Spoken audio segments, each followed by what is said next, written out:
NCP নিজের পরিবারের 5 সদস্যের 4টা ভোট এনশিওর করতে পারবে আপনার মনে হয়? আচ্ছা যাক, ওই আলাপে ইলেকশনকে আনসার্টেন করা এবং এই সরকারের অধীনে নির্বাচন সুষ্ঠু হবে না, এই সরকারের সেই ক্যাপাসিটি নাই, এটা তো কেউ কেউ আপ্রাণ চাইছে প্রমাণ করতে, তাই না? কারণ তারা নির্বাচনটাকে ডিলে করতে চাইছে। কারা চাইছে আপনি খুব ভালো করে জানেন।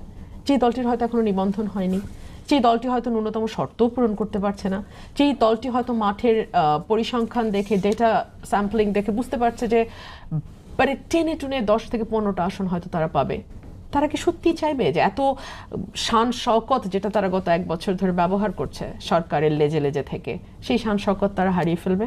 এটা তো চাইবে না। ওরা চাইবে নির্বাচনটাকে যত বেশি পেছনে নেওয়া যায়।